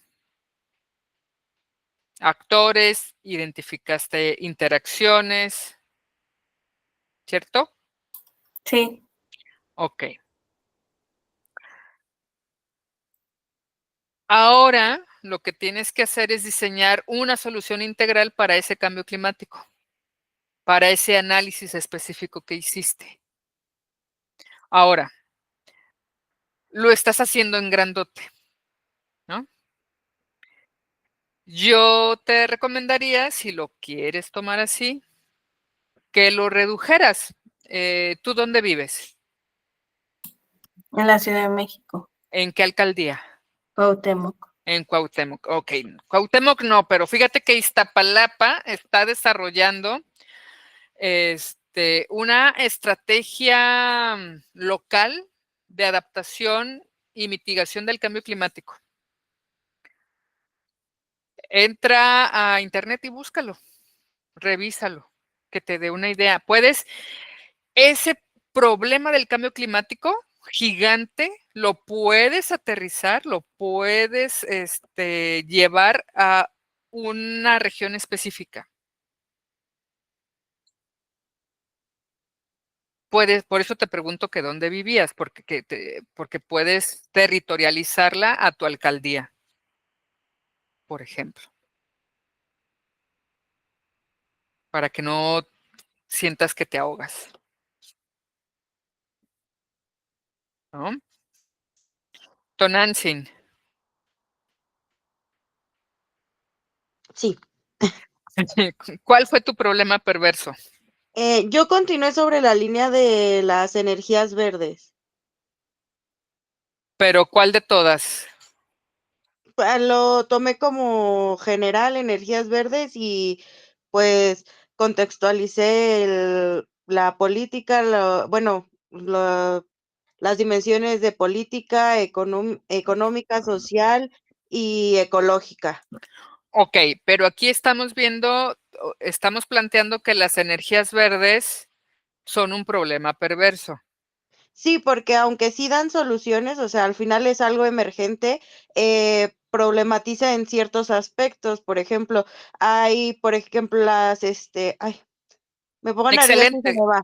Lo de la energía eólica, por ejemplo, necesitas Ujú. un terreno amplio, no sabes cómo va a afectar en lo ecológico. De igual manera, pues es un gasto fuerte y muchas veces la sociedad, sí, una comunidad puede que cercana a ese lugar lo va a tomar como algo negativo en vez de como algo positivo. Entonces, al final es un problema perverso porque aunque puede ser la solución para una cosa, afecta en otras dimensiones. Así es, así es. No, y sí lo son, sí lo son. Muy bien, qué interesante. Es verdad. Ok, pues entonces, desde estas energías verdes, hablando de la energía eólica, ¿qué solución integral crees tú que podría funcionar para que dejaran de ser tecnología, o sea, dejara de ser la energía eólica un problema perverso, ¿no? Pues es que, bueno, No, así. no me lo digas ahorita, o sea, tranquila, es más bien, la pregunta que te tienes que hacer para diseñar esta propuesta, ¿no? O una forma en que te podrías preguntar, ¿no? Ah, ok, sí, sí, porque ahorita lo que lo estaba pensando sí me quedé así como de, ¿cómo puedo darle solución a algo, una solución integral a algo que pues afecta en muchas dimensiones? Sí, sí me quedé pensando en Pues eso. así tienes que, ese es el chiste, precisamente ese es el ejercicio, es el reto, ¿no? No sé si está Que a lo grabando. mejor a lo mejor ¿qué es lo que requieres? Es un replanteamiento de la ecotecnología, este, Regulaciones, regulaciones, más incorporar a investigación. las comunidades, ¿qué de todo es lo que hay que hacer, no? O sea, por ejemplo, en Oaxaca, en la zona del Istmo, donde efectivamente hay campos eólicos y que hace muchos años se dio como una concesión, no recuerdo si fue por ahí del 2008, 2009, se dieron muchas concesiones, o bueno, varias concesiones para campos eólicos en la zona del Istmo, y que por supuesto que los pueblos del Istmo están organizados en contra de las energías eólicas, ¿no? Y entonces es muy raro porque como es una energía verde no nos enteramos de eso, no, no fácilmente los medios masivos y en general, ¿no? En las redes, donde sea que busquemos, no es común que, que se que se socialice eso, ¿no? Que se hable del rechazo a las energías verdes. Efectivamente, por esto que estás hablando, Tonantzin, porque tienen efectos perniciosos también, ¿no? O sea, este, hay como un desalojo de comunidades, tienen que ceder sus tierras comunales que se podrían estar utilizando en otras cosas en lugar de tener esos abanicos gigantes, ¿no? Que van a generar la energía aprovechando las corrientes de aire. Pero resulta que esas grandes hélices luego hacen matadero de insectos, matadero de aves, y entonces que no solamente son canoras, son rapaces, entonces alteras la cadena trófica, y de los ecosistemas aledaños, y hay procesos de despojo, en fin, ¿no? O sea, se va haciendo efectivamente un problema perverso. Entonces, pues son elementos que hay que considerar, ¿no? Vale, sí. Ok, no tengan miedo, ustedes aviéntense también, de lo que se trata es de aprender, no de que tengan la solución. O sea, si eso ya se hubiera, si las soluciones fueran sencillas, como decía el comercial cuando yo era niña, si las cosas fueran fáciles, cualquiera las haría. Entonces, de eso se trata, de que le pensemos, de que reflexionemos, de que hagamos todo lo necesario, echemos a andar todo nuestro bagaje de conocimiento, todo lo que ya sabemos y lo que no sabemos, comenzar a investigarlo para medio acercarnos a una solución integral. Porque entonces también de lo que se trata es de que a ustedes les interpele, les pregunte, les cuestione, les rete de, caramba, pues no es tan fácil como estamos creyendo que es resolver la vida, pero no porque no sea fácil quiere decir que es imposible. Y en todo caso, para eso existen también los equipos de trabajo. Solo que ahorita, pues nos toca aprender, echar a andar nuestras cabezas, ¿no? De manera individual. Guillermo, ¿tienes alguna pregunta? Escribió en el chat su pregunta sobre su tema. Ok, gracias, gracias. Yo tomé como deforestación, ahora tengo que... Si lo quieres hacer así, en tu alcaldía lo puedes hacer, y si no, lo puedes hacer en términos generales, porque a diferencia de Berta, la deforestación puede tener más o menos soluciones integrales. Puedes pensar cómo combatir la deforestación de acuerdo a los tipos de ecosistema, ¿no? Si la deforestación en tierras cercanas a selvas, o a la deforestación de selvas, o la deforestación de bosques templados y a pinos, coníferas, o la deforestación en bosque tropical, caducifolio, o sea, de los que tiran hojas, o subcaducifolio, de los que medio tiran hojas. Ay, discúlpenme estas nociones medio burdas, pero pues es que para rapidito, ¿no? Que lo podamos entender sin mayores complicaciones. Y lo puedes aterrizar efectivamente también lo puedes aterrizar en tu alcaldía, también. Porque al final igual va a tener que ser una solución integral. Berta, igual si tú quieres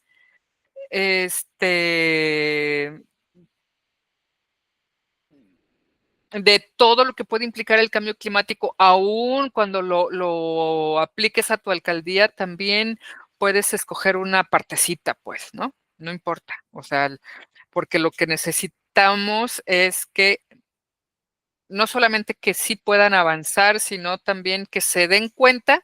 Solo te pediría eso, Berta, que expliques, igual en la introducción, tú también, Guillermo, tú también, Tonantzin, si lo consideran necesario, que expliquen por qué hacen modificaciones con respecto de lo que analizaron en el módulo anterior y que ahora les representa un reto mayor, o que les imposibilita a seguir haciendo el análisis o el desarrollo de una propuesta integral, ¿no? Justifíquenlo por qué. Y también es decir, justifiquen por qué lo van a territorializar. ¿Sí?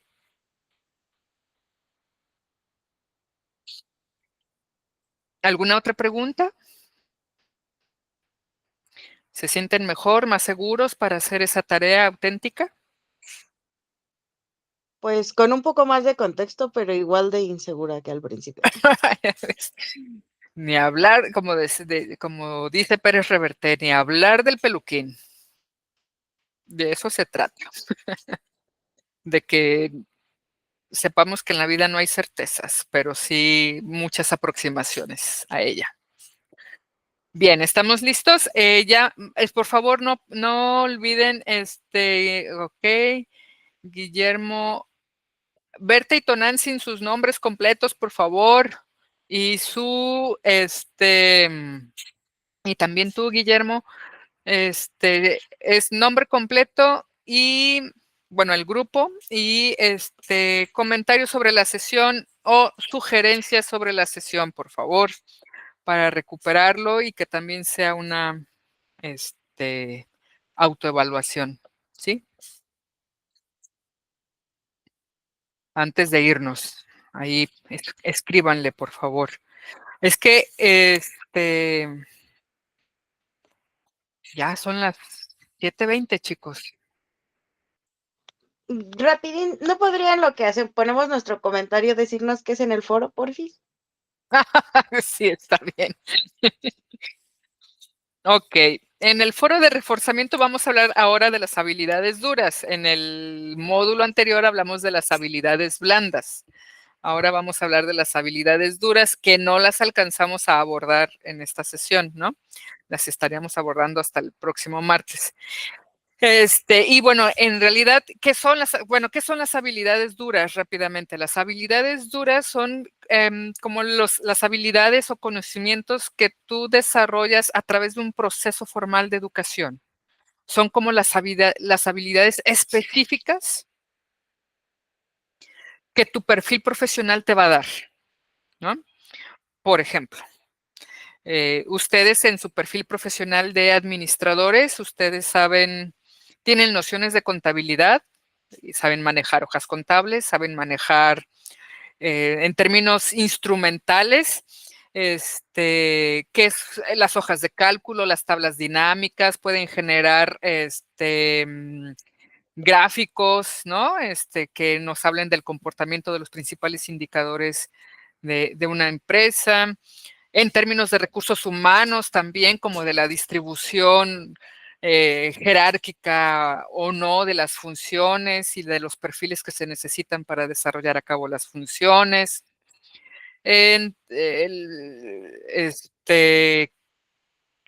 Son todas esas habilidades. Por ejemplo, yo como bióloga, una habilidad que tengo es que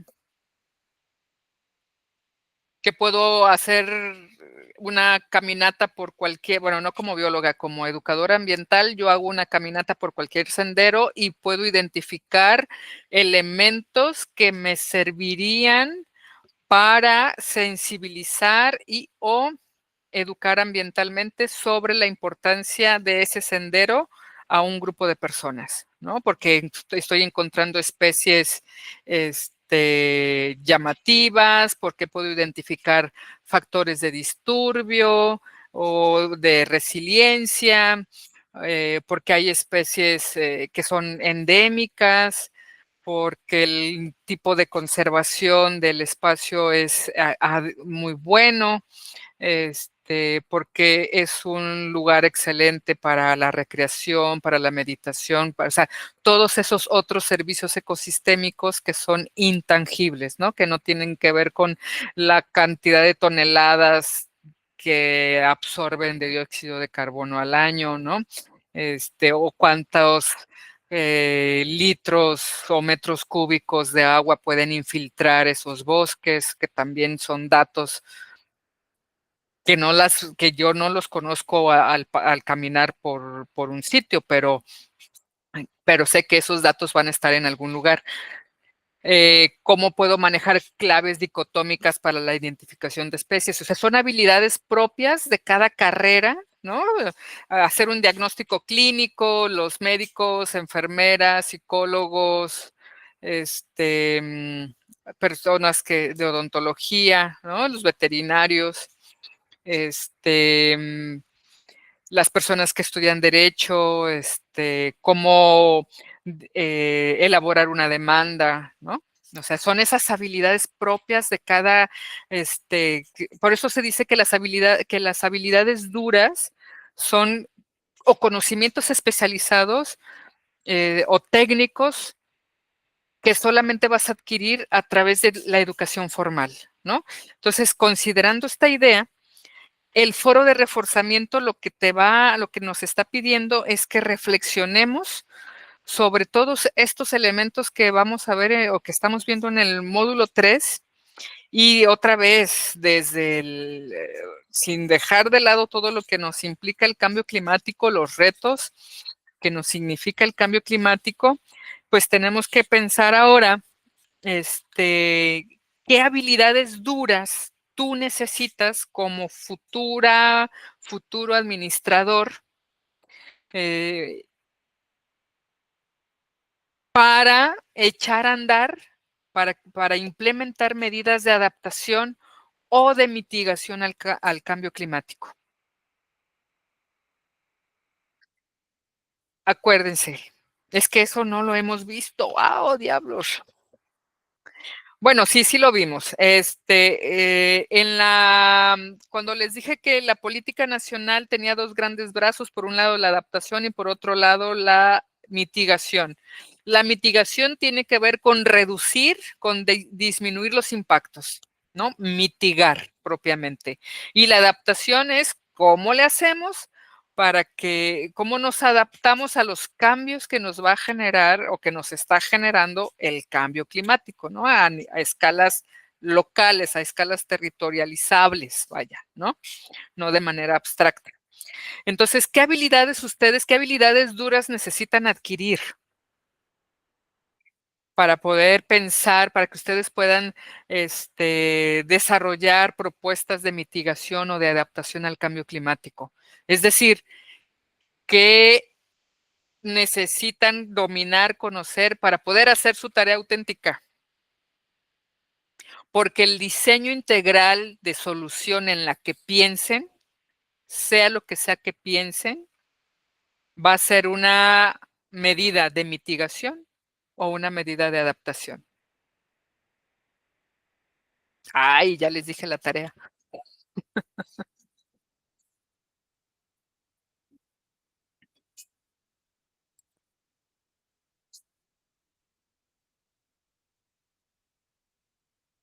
¿Quedó o no quedó?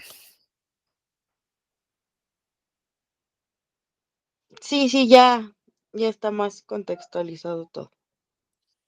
Por eso dice la pregunta, ¿no? Dice, ¿qué habilidades duras requieres desde tu campo de estudio, la administración y comercio, para proponer medidas de adaptación y mitigación al cambio climático en la Ciudad de México? O sea, desde ahí pregúntense, ¿no? Es decir, volteen a ver, o sea, las preguntas del foro son preguntas detonadoras de la reflexión de cada uno de ustedes. O sea, lo que los foros reforzadores de aprendizaje lo que buscan es que ustedes se pregunten de sí mismos cómo le están haciendo para llegar a donde están llegando. Es decir, que sean conscientes de sus procesos metacognitivos. Y ahora, hablando de las habilidades duras, pues entonces, ¿qué necesitan saber? ¿Necesitan saber de ecología? Pues no propiamente, pero sí tener como un conocimiento general, ¿no? Así medio saber cosas, que a lo mejor el conocimiento que tienen de primaria, secundaria y preparatoria es suficiente. Tener conocimientos de agricultura, pues lo mismo, igual y no siempre, ¿no? Igual y no necesariamente, quiero decir. Pero en términos de la administración y el comercio, ¿qué sí tienen que saber?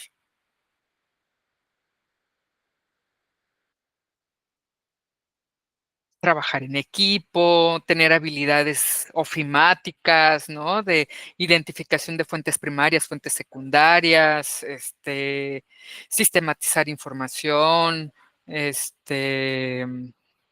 análisis de textos, lectura de estadísticas,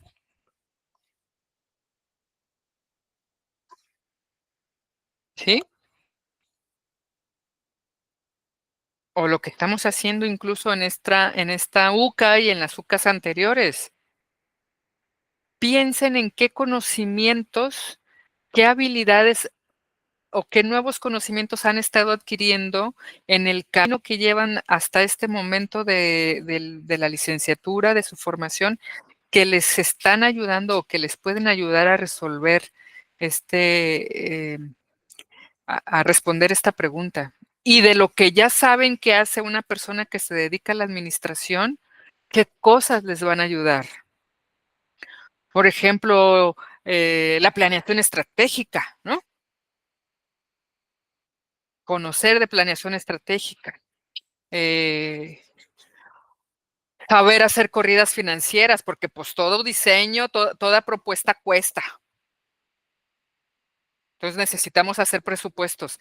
hacer cronogramas de actividades, porque alguien tiene que hacer las cosas con algún material o necesita capacitarse y alguien tiene que ser responsable y tiene que hacerse en tales y tales periodos.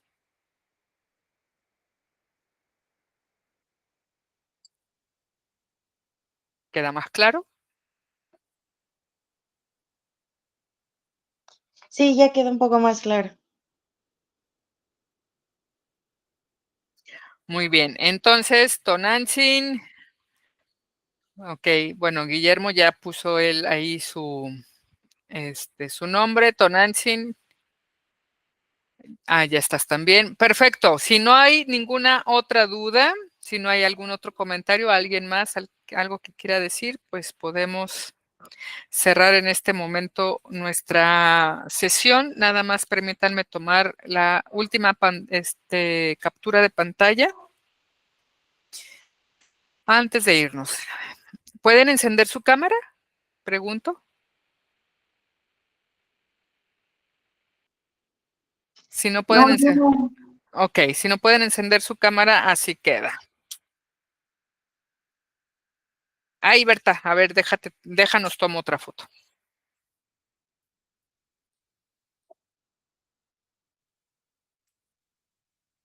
Listo. Muchas gracias, Berta. Muy bien, jóvenes, muchísimas gracias por el día.